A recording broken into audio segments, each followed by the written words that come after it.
Copa আমেরিকার সেমিফাইনালে কানাডার বিপক্ষে আর্জেন্টিনার একাদশ যেমন হতে পারে। গোলকিপার পজিশনে থাকছেন ইমিলিয়ানো মার্টিনেজ এবং রাইট ব্যাকে থাকছেন মোলিনা এবং লেফট ব্যাকে থাকছে টিয়াগলোফিকো। সেন্টার ব্যাকে থাকছেন রোমেরো এবং লিসান্দ্রো মার্টিনেজ। তারা বর্তমানে দুর্দান্ত খেলছে। ডিফেন্স সাইডটা হলো আর্জেন্টিনার অনেক বড় একটা শক্তির জায়গা। ডিফেন্স মিডফিল্ডে মানে পুরো টিমটাই ভালো, কিন্তু ডিফেন্সটা অসাধারণ। বর্তমান বিশ্বের সেরা ডিফেন্স ভালো এরকম টিমের মধ্যে আর্জেন্টিনা 1 নম্বরে আছে। আর্জেন্টিনার একাদশটা হলো 4-4-2 ফরমেশনে, 4 জন ডিফেন্ডার, 4 জন মিডফিল্ডার। রাইট মিডফিল্ডে থাকছেন ডিপল এবং লেফট মিডফিল্ডে থাকছেন গঞ্জালেস এবং সেন্টার মিডফিল্ডে থাকছেন দুজন, একজন হলো এনজো ফার্নান্ডেস এবং ম্যাক এলিস্টার। তারা সেন্টার মিডফিল্ড সামলানোর পাশাপাশি অ্যাটাকিং মিডফিল্ডও সামলাবেন। তারা অ্যাটাকিং মিডফিল্ড, সেন্টার মিডফিল্ড দুইটা জায়গাটাই তারা খুব সুন্দরভাবে তারা সামলানোর জন্যই তাদেরকে রাখোস স্কোলানে। এবং অ্যাটাকিংয়ে থাকছে লাউতারো মার্টিনেজ এবং লিওনেল মেসি। লাউতারো মার্টিনেজ দারুণ ফর্মে আছেন। এই কোপা আমেরিকায় 4টি গোলও করে ফেলেছেন, আর্জেন্টিনার হয়ে সর্বোচ্চ গোল করেছেন। ওদিকে লিওনেল মেসিও দারুণ খেলছেন, একটি অ্যাসিস্ট করেছেন।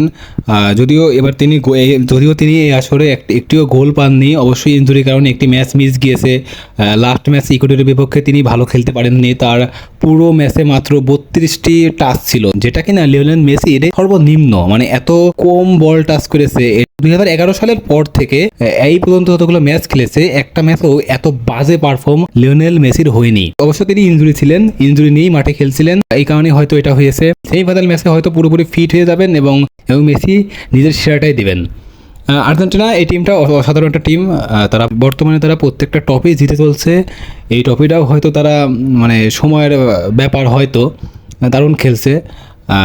পুরো একাদশটা এরকমই হতে পারে। এবং এই দলের সাবস্টিটিউট হিসাবে ডি মারিয়া আছে, জুলিয়ান আলভারেজ আছে, আর ওদিকে ম্যানচেস্টারের গার্নাসও আছে। দারুণ একটা দল। সুপ্রিয় দর্শক, আর্জেন্টিনার একাদশটা কেমন? এই একাদশটা নিয়ে কি আর্জেন্টিনা ভালো কিছু করতে পারবে? তারা কি কানাডাকে সহজেই হারিয়ে সেমিফাইনালে পৌঁছাতে পারবে? তা অবশ্যই কমেন্ট বক্সে জানিয়ে দিবেন।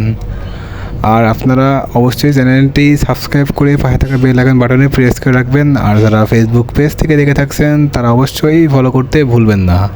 আর খেলাধুলার বিষয়ে যত কমেন্ট করতে ইচ্ছুক তারা অবশ্যই ওইসব ধরনের কমেন্ট করবেন এবং প্রশ্ন করবেন।